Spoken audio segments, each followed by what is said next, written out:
tumitindi ang bangayan ni na Lisa Araneta at Amy Marcos, ano? Kahit sa media, binabalita na ito. Hmm? Ang mainstream media binabalita na ito. Nakita ko yung mga news ng mga mainstream media. Ha? Ito ay matapos yung matinding speech ni Amy Marcos doon sa rally ng Iglesia ni Cristo noong November 17. Hmm? Yung speech niya kung saan sa harap ng napakaraming tao na naka-televise, naka-livestream ay siniraan niya ng todo ang kanyang kapatid. Ngayon matapos 'yon, talagang nagiging kapansin-pansin na tumitindi ang bangayan ng ni Amy sa pamilya ng kanyang kapatid na si PBBM. Ang una diyan yung si Sandro Marcos. Si Sandro Marcos kaagad nag-release ng statement na tungkol sa kanyang sa kanyang tita. Ang laman ng statement ni Sandro Marcos, dun sa last part ng statement niya, ang sabi niya, ang ganitong ugali ay hindi na asal ng isang tunay na kapatid. Matindi yun. Naka-all caps pa naman. Ang ganun daw na ugali ay hindi na asal ng isang tunay na kapatid. Kaya ay nag-counter din si Amy doon. Kasi ang issue na yan ng hindi tunay na kapatid, matagal na yan. Ini-issuehan si Amy, hindi tunay na kapatid. So, sabi ni Amy Marcos, sige, gusto mo, Sandro Marcos, linalabas mo yung issue na yan ng hindi tunay na kapatid. Gusto mo, tayo? Magpapa-DNA test ako, kayo naman, magpa-follicle test naman. Yan yung ni Amy. Yung hamon ni Amy. Anyway, may kumakalat ngayon na mga post sa social media. Matindi ito. Nakita ko nga ang mga ito eh. Halimbawa, yung isang post. Ang isang post ay post ni post ni Lisa Araneta. Mga kabunyog. Ang post ni Lisa Araneta, di umano ganito. I won't argue with you anymore because after all, you are my husband's sister and I respect mommy, yung si Imelda. Pero yung mga statements mo, fake. Kasing fake ng mukha mong ritokada. Ito yon. Kumakalat ito. Nakita nyo na ba ito? Hindi daw siya makikipag-argue. Kasi, you are my husband's sister and I respect mommy Imelda. Pero yung mga statements mo, fake. Kasing fake ng mukha mong ritokada. Di syempre sabihan mo naman ng mukha mong ritokada. O di matindi naman na atake kay Amy Marcos yun. Kumalat yan. Kumalat yung picture na yan. Sinagot naman ni Amy. Ang sagot naman ni Amy, mga kabunyog, sinagot naman niya ni Amy, ito naman, yes, don't argue with me. You should thank me. Ipinilit kita sa kapatid ko kahit maganda lahat ng ex niya. Ikaw ang pinaka-ugly with biggest tummy full of drugs and wine. Ang photos na i-edit pero ang hair follicle test hindi nariritoke. Yan naman yung statement ni Amy. Kumalat din yan. Kumalat din ito. Nakita nyo na ba yan? Sige, tingnan nyo to. Nag-release ng, ipinost uli yan ni Lisa Araneta, linagyan ng caption ni Lisa Araneta, Marcos, sabi, Lisa Marcos. And speaking of fake news, welcome to entertainment, Pinoy style. Sabay may mga emojis siya na tumatawa. So, ibig sabihin, yung kumalat na yon na sinabi di umano ni Lisa Araneta na yung mga statements mo fake, kasing fake ng mukha mong ritokada, fake news daw yon, sabi ni Lisa Araneta. Tapos si Amy Marcos din, nag-post din. Doon naman sa kumalat na sinabi niyang ikaw ang pinaka-ugly with biggest tummy full of drugs and wine, ang photos na i-edit pero ang hair follicle test hindi nariritoke. Nag-post din si Senator Amy Marcos sa kanyang Facebook page, I did not post this. Thanks. So, nagdidinayan sila ngayon. Nagdidinayan sila. Anyway, Pwede naman talagang fake news yun. Pwede namang fake news yung ano na yun. Kaya lang, syempre, nagiging subject sila ng mga ano ngayon sa social media. Nagiging usap-usapan tong ano na to. Sigurado, kinukontrol lang ni Lisa Araneta ang ano niya. Matindi na dapat ang reaksyon niya dyan sa ginawa na yan ni Amy. Ano na yan? Alam naman natin si Lisa Araneta. Kaya lang syempre, ayaw niya ng patulan, ayaw niya ng lumaki. Kaya lang, kumalat ito eh. Kumalat itong mga post na to ay dahil nga medyo matitindi ang laman ng mga post na to. O yun, kumalat siya, nag-trending, grabe, viral. Pero sa bandang huli, binabawi ni Lisa Araneta, hindi niya daw post, fake news daw 'yon. Sabi rin naman ni Amy, hindi niya rin daw post 'yon. Kaya lang siguro kahit na hindi nila post 'yon, sa totoo lang ganun yata ang gusto nilang i-post. Sa totoo lang ganun ang gusto nilang i-post. Yung init nila sa isa't isa, mainit ang dugo ni Amy kay Lisa Araneta, alam naman natin 'yan. Eh di syempre si Lisa Araneta ganun din. Kaya yung post na yun hindi kanila. Pero sa totoo lang, ganun talaga ang gusto nilang i-post. Kaya lang pag ganun yung post kasi nila lalabas, masyado na silang cheap. Magpapakababa na silang masyado. Pero yun yung nararamdaman nila sa isa't isa eh. Sigurado tayo dyan. Kayo, ano sa tingin nyo? Actually, kumalat yan tapos binalit sa media, sa mainstream media. Tapos nung bandang uli, binawi din ng mainstream media. Sabi, fake daw pala yon. Yung mga kumalat daw pala na yon ay fake. Kaya lang, shinare na ng mga netizens. Kumalat na ng kumalat yon kasi nga, naiintriga ang mga netizens lalo na dito sa away nilang ito. Pero, sa ngayon, alam naman natin na siyempre masama. Hindi lang masama. Sobra ang sama ng loob ni nila Lisa Araneta sa ginawa na yun ni Amy. Sabi nga ni Yussi Claire Castro, ang reaction daw ng presidente, siyempre daw, sobrang disappointed. Kasi, imaginein mo nga naman, sa harap ng napakaraming tao, naka-cover ng mainstream media, naka-livestream, tapos sisiraan mo ang kapatid mo ng ganun. Ano ito mga kabunyog, mga kababayan? Kaya lang, hindi naman pinapatulan ni Lisa Araneta eh. Ang mas sumagot na nauna yung si Sandro Marcos. Kasi binanggit din kasi si Sandro Marcos doon sa speech ni Amy. Sabi ni Amy pati daw yung anak na involved na rin sa drugs. Kaya sumagot si Sandro Marcos. Isa pang nangyayari diyan, yung away na yan nila Amy, umaabot na sa punto ng sa politika mismo. Halimbawa sa Ilocos Norte. Alam naman natin ang politika ng Ilocos Norte. Pagdating sa Ilocos Norte, ang governor doon, yung anak ni Amy, si Matthew Manuto, governor yan ng Ilocos Norte. Tapos yung kumbaga diyan, ang malakas diyan sa politika sa Ilocos Norte si Amy. Kasi pagdating sa Ilocos Norte, hindi masyadong nagko-concentrate sila Bongbong doon. Bagamat yung anak niya, si Sandro, congressman sa isang district. Pero yung province mismo, ang mga politiko doon sa mga bayan-bayan, si Amy. Si Amy ang sinusunod doon. Kontrolado ni Amy ang politika ng Ilocos Norte. Kaya lang, ang nangyari dito, pinatawag. Yung lahat ng mayors ng mga bayan ng Ilocos Norte, pinatawag. Mismong si Amy Marcos din ang nag-share nun, na may notice sa lahat ng mga mayors ng Ilocos Norte at ang notice na yon ay pinapatawag. Ito, sabi sa notice, you are hereby urgently requested to attend an emergency meeting of the LMP Ilocos Norte Chapter. Ang LMP is League of Municipalities. Scheduled as follows. Date, November 19, kahapon, Wednesday. Time, 3 p.m. Venue, Bacara Municipal Hall.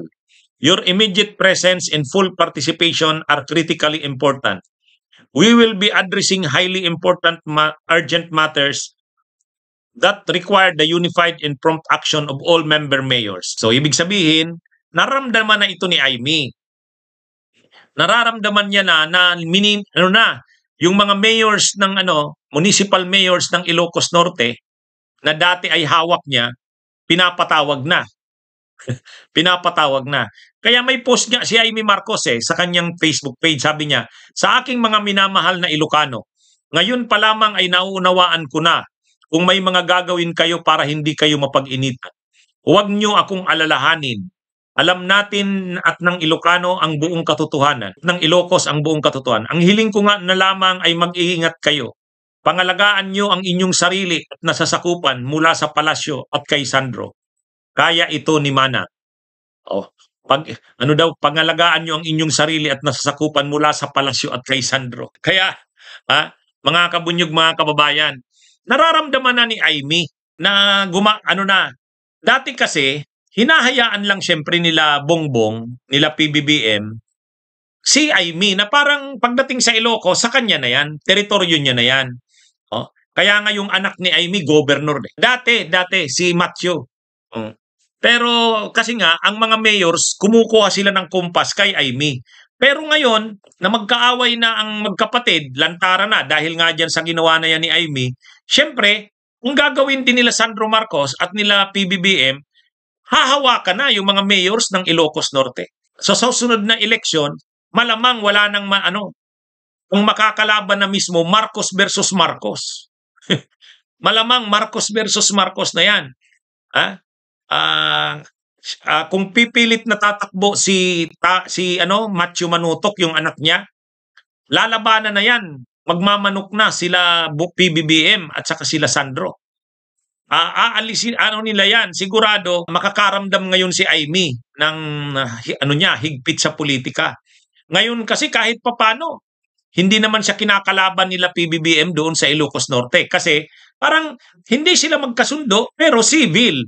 Ay ngayon kasi sa ginawa niyang yun. Yung ginawa niyang yun na ginawa niya sa kapatid niya doon sa speech niya sa Iglesia ni Cristo Rally.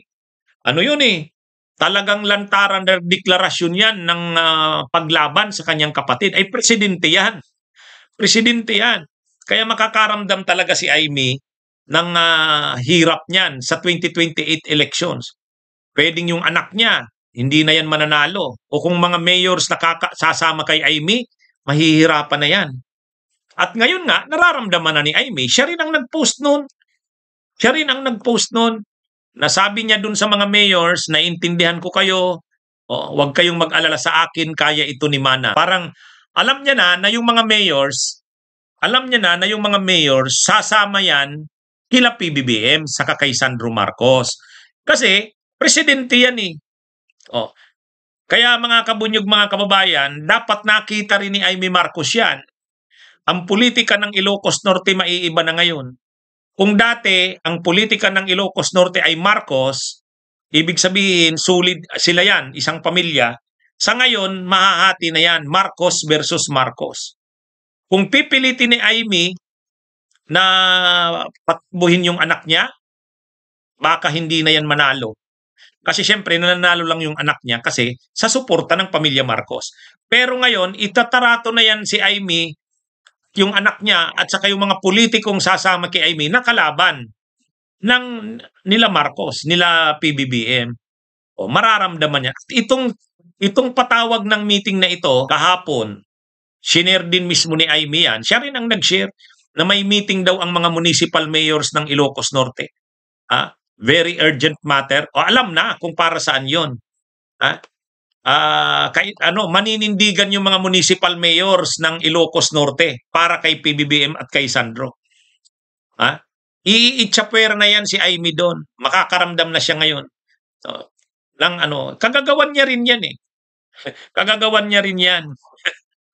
Yang nangyari na yan sa kanya, siya rin ang dapat sisiyan. Dapat na-anticipate niya yan na kapag ang ginawa niya naman kasi sobra. Kasi syempre, yung simpatsya ng mga Ilocano, mas na kay PBBM. Mas na kay PBBM yan. Kaya mahihirapan na sila Amy Marcos at yung anak niya, yung Matthew Manutok, dating governor. Ano na ito? Iba na. Iba na ang magiging sitwasyon ng Ilocos. Kaya Ayan, sasapuin niya yung kanyang ano tawag nga doon? Kung anong itinanim siyang aanihin. Oh, 'di ba? Oh, 'yan yung itinanim niya, o di 'yan yung aanihin niya, kagagawan niya 'yan. Oh, naging kasi siyang masyadong maano na maano sa kapatid niya. Ha? Nung una, kahit naman may hindi sila pagkakaunawaan, civil pa rin. Ibig sabihin, pagdating sa Ilocos Norte, hindi naman sila, yung mga mayors doon, Marcos pa rin ang sinusuportan. Dito pipili na ang mga mayors. Okay? So, mga kabunyog, mga kababayan, ang isa pang ah, ginagawa ni Aimee. May post na naman si Aimee, isa pa 'to May post na naman siya, nakita ko ito. Sabi niya sa post niya ni Aimee Marcos, tungkol sa pagtitipo ng ebidensya. O ito pa. O, kaya ito, ano na naman niya ito masama na namang ginagawa ito ni Aimee Marcos. Sabi ni Aimee Marcos, mensahe para sa matatapang. Sa lahat po ng nagpapadala ng impormasyon, larawan at iba pa tungkol sa usapin ng droga na aking hinarap, tinanggap at gustong solusyonan para sa aking pamilya at ating bayan. Ligtas po ang inyong pagkakakilanlan. Tatanawin ko itong malaking utang na loob. Sa mga nais pong magbahagi, iingatan ko kayo. Senator Aimee R. Marcos, Nobyembre 19, 2025. So imagine niyo yan, mga kabunyog, mga kababayan. Ibig sabihin, nag-i-encourage si Aimee Marcos, nag-i-encourage siya sa mga tao na magpadala sa kanya ng mga ebidensya tungkol sa pagiging involved ng kanyang kapatid sa illegal na droga. O yung pala, siya naman pala, malamang wala ring ebidensya Wala rin siyang ebidensya, wala siguro siyang video, wala siyang picture. Kasi kung may picture siya o may video siya o kung ano man na ebidensya, ilalabas niya na yan Ngayon wala. So parang nagsusulisit siya, humihingi siya ng ebidensya sa iba. Kaya ngayon nagpo-post siya. Lalong magagalit nito sa kanya ang kanyang kapatid, si PBBM. Talagang sinusunog niya na yung bridge.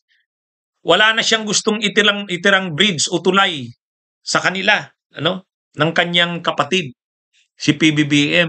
Gusto niya na talagang durugin, sirain lahat, Kasi ito ngayon, tingnan niyo yung post niya. Nagpo-post siya na yung mga nagpapadala sa kanya ng mga pictures, videos, kung anumang materials na parang ebidensya. Ebidensya. Saan ebidensya? Ay di ebidensya sa paggamit ni PBBM ng illegal na droga. Mukhang naghahanda siya sa isang posibilidad na magkaroon ng investigasyon. Kasi si Marcoleta, gustong pag-usapan yung issue na yun di mukhang mag-i-sponsor sila ng resolusyon na imbestigahan itong expose ni Aimee Marcos, yung sinabi niya dun sa speech niya. Talagang mukhang siseryosuhin nila ito. May mag-i-sponsor dyan ng resolusyon para imbestigahan. Di syempre, kung iimbestigahan nga yung pagkaka-involve ni PBBM sa illegal na droga, o kaya kung magsusulong talaga ng impeachment at yun ang grounds, kailangan ng ebidensya, ay mukhang si Aimee Marcos wala namang hawak na mga ebidensya. Ngayon, siya ang nagsusulisit ngayon ng humihingi ng tulong kung sinong makakapag-produce. Kaya itong ito nga mayroon pa siyang post sa mga nagtatrabaho sa palasyo, sa mga pulis at sundalo at dati naming mga nakadaupang palad. Alam kong hindi biro ang mga pinadala niyo sa akin. Hindi man tayo hayagang makapagkita, gusto kong malaman ninyo na kayo ay aking poproteksyonan at hindi masasayang ang pagtitiwala sa inyong katapangan. Ibig sabihin, ano yon? Dito, ina-announce niya yun daw mga nagtrabaho sa palasyo, mga pulis at sundalo na dati nilang nakadaupang palad.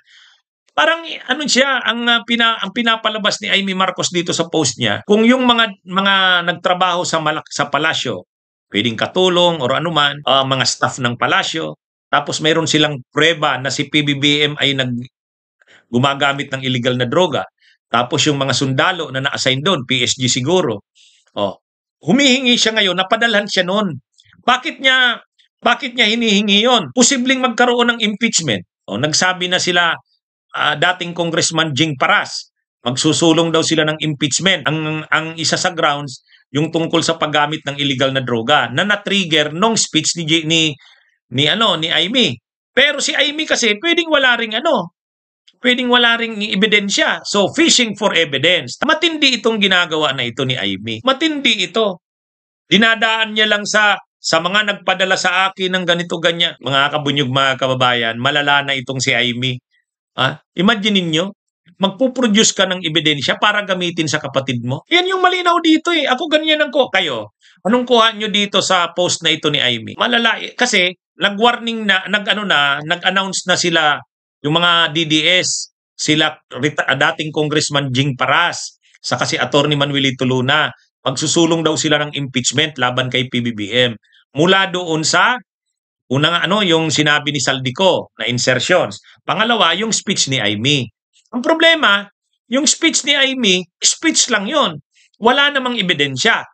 So dahil walang ebidensya, nagpi-fish ngayon ng ebidensya si Amy sa pamamagitan ng post niya na ito. Ito yung post niya eh. Kaya lang, napakasama niya naman. Talagang magpuproduce siya ng mga ebidensya. Ang ine-expect niya, may mga nakakakilala, halimbawa kay PBBM, nagparty sila, tapos napicturan. Gusto niya ipadala sa kanya yun. Siguro babayaran pa nila. Babayaran pa nila. Dinadaan lang sa mga mensahe na, actually yung message niya nga, sa lahat ng matatapang. Ito, ano ba yan? Mensahe para sa matatapang. Sa lahat po ng nagpapadala ng impormasyon, larawan. Ay, matindi. Post yan sa kanyang Facebook page. Hindi ito intriga itong sinasabi ko. Nakita ko sa post niya eh. Sa kanyang page, sa kanyang Facebook page. Kaya matindi ito mga kabunyog, mga kababayan. Kasi kung doon lang kasi sa sinabi ni Amy, wala namang ebidensya doon, wala naman. Ibig sabihin, wala siyang ebidensya. Ngayon, naghahanap siya ng ebidensya. Kasi, kailangan niyang isubstantiate yung kanyang mga sinabi, kailangang suportahan niya ng ebidensya. Kung hindi, napakasama niya. Kasi, nagsasabi siya ng ganun, wala naman siyang ebidensya. Ngayon, magpuproduce siya ngayon ng ebidensya. Yun na, kaya nananawagan siya. Matindi. Lalalim pa ito mga kabunyog. Itong away na ito ng pati Iglesia ni Cristo nalalagay sa alanganin eh. Bakit nalalagay sa alanganin yung Iglesia ni Cristo? Siyempre kailangang magpaliwanag ang Iglesia ni Cristo, 'di ba? Sinasabi nila yung rally nila political, neutral, walang politika. Ang panawagan lang talaga nila doon, transparency, accountability. Wala daw sila. Hindi sila diyan sa mga politika na yan. Ayaw nilang ma-involve diyan. Political sila. Tapos bigla ang speech ni Amy, talagang bira kay PBBM. Masasabi mo pa bang apolitical yung rally na yun?